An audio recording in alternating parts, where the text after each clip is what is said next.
Muchas personas han estado fascinadas con la idea de poder viajar en el tiempo mediante una simple máquina, desde que Wells escribió su novela clásica La máquina del tiempo. Al parecer se trataba de una simple obra de ficción, pero el 2 de mayo de 1972, la revista italiana La Domenica del Corriere publicó lo que debería haber sido el gran descubrimiento del siglo XX. El inventor del cronovisor fue un sacerdote quien afirmó que tenía una máquina con la cual podía ver el pasado. Muchas personas han afirmado que se trató de un auténtico fraude, pero otras defendieron la veracidad del proyecto. ¿Se trató de un fraude o realmente existió el cronovisor?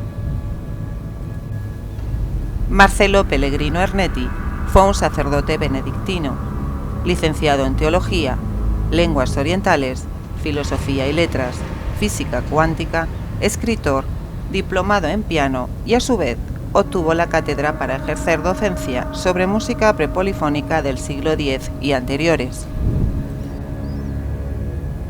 El día 17 de septiembre de 1952, Ernetti, mientras que estaba analizando cantos gregorianos, junto con el padre Agostino Gemelli, pudo grabar la primera psicofonía de la historia.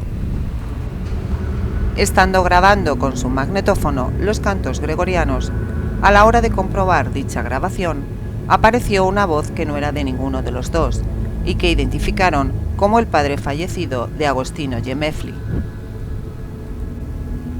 Fue tanto el impacto que les causó todo aquello que pidieron audiencia con el Papa Pío XII, el cual les recibió y comentó que era un hecho científico que no tenía nada que ver con el espiritismo, ni con cosas paganas, ni satanismo. Era algo relacionado con la ciencia. Esa fue la base para que Marcello Ernetti empezase a realizar sus investigaciones sobre psicofonías y sobre algo mucho más allá.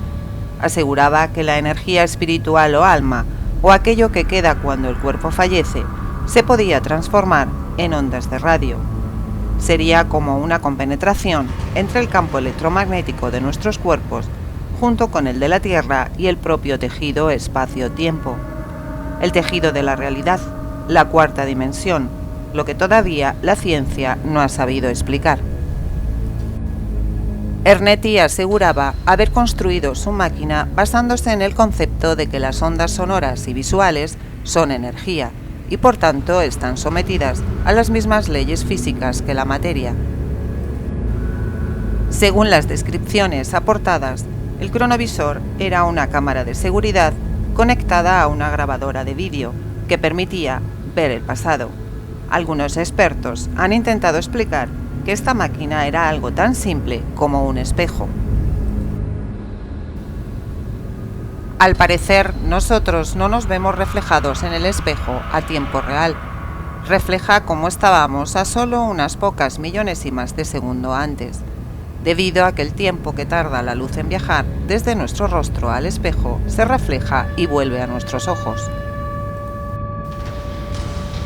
Al parecer, los grandes telescopios también actúan como el cronovisor. Las galaxias lejanas que vemos a través de estos dispositivos no son realmente a tiempo real.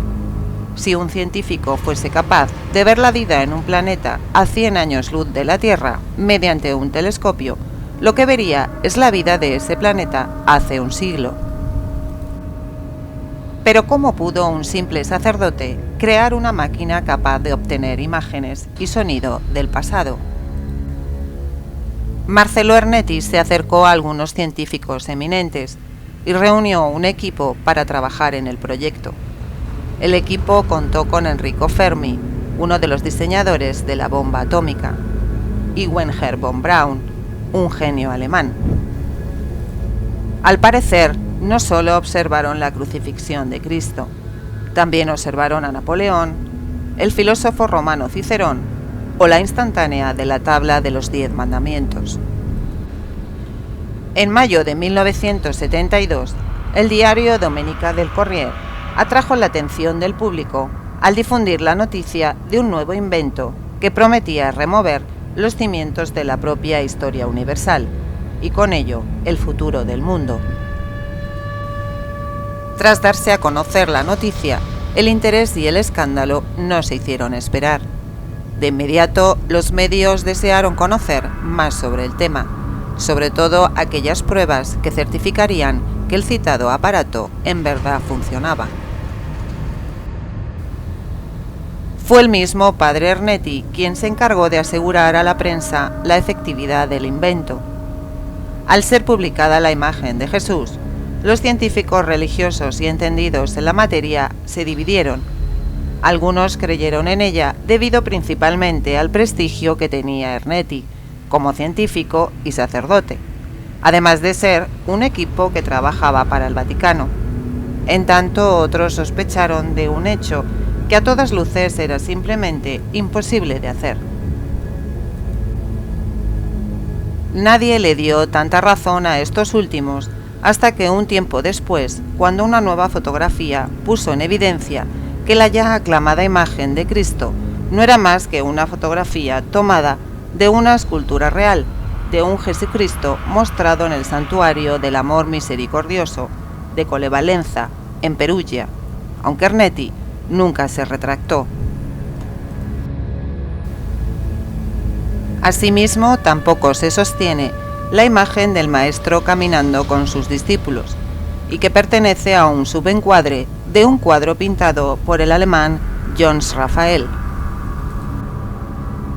Se sabe que las fotos no pertenecieron nunca al cronovisor. Para algunos fue sembrado por el Vaticano para descalificar el invento y mantenerlo así oculto de la opinión pública, debido a los peligros que significaría no solo para la religión católica en sí, sino también para los estados del mundo. Luego del supuesto fraude, Ernetti denunció que el Vaticano se apoderó de su trabajo, las pruebas, las supuestas fotografías e incluso los planos sobre cómo hacer un aparato semejante. Se dice que el Papa Pío XII quedó tan impactado por las imágenes que mandó desmantelar de inmediato dicho aparato. Calificó el tema del cronovisor como reservadísimo, hecho por el cual la Santa Sede no ha vuelto a tratar el tema y se niega a dar algún tipo de información hasta nuestros días. Si el invento funcionaba como aseguraba su creador, el siguiente paso lógico del poder religioso habría sido desprestigiar su trabajo, garantizándose la burla de la opinión pública y asegurándose el dominio omnipotente sobre dicho aparato. Obviamente, la eficacia del invento en recuperar el pasado habría hecho inmediato su veto de difusión por las autoridades religiosas, ya que serían víctimas directas y mortales de sus consecuencias.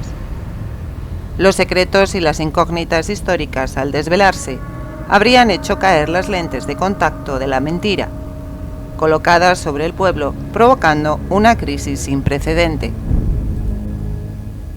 Asimismo, tiempo después, 21 años más tarde, en 1993, cuando ya el fraude estaba desvelado, el periodista Javier Sierra le hizo una reveladora entrevista. Pese a la reticencia del padre para no hablar más del tema, debido a la promesa a guardar silencio que había hecho, ratificó las declaraciones dadas en la década de los 70.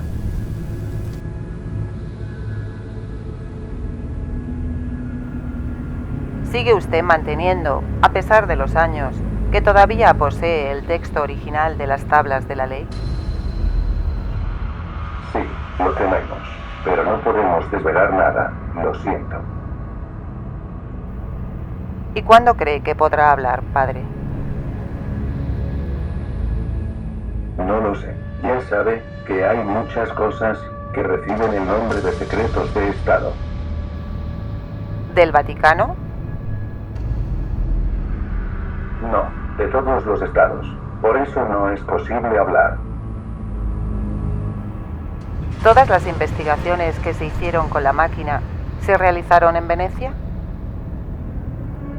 No, en todo el mundo. No se sabe cuándo dejará de ser secreto, ¿verdad? Espero que pronto, pero es muy difícil. Se revelarán demasiados secretos. ¿Cambiaría mucho nuestra concepción de la historia del hombre? Mucho. Incluso las lenguas serían irreconocibles. Algunos investigadores creen que el cronovisor está guardado en la pequeña isla de San Giorgio Maggiore, en Venecia, desde que el Papa Pío XII ordenó su secreto. En esta isla Ernetti pasó una gran parte de su vida, o quizás esté oculto en el archivo secreto del Vaticano.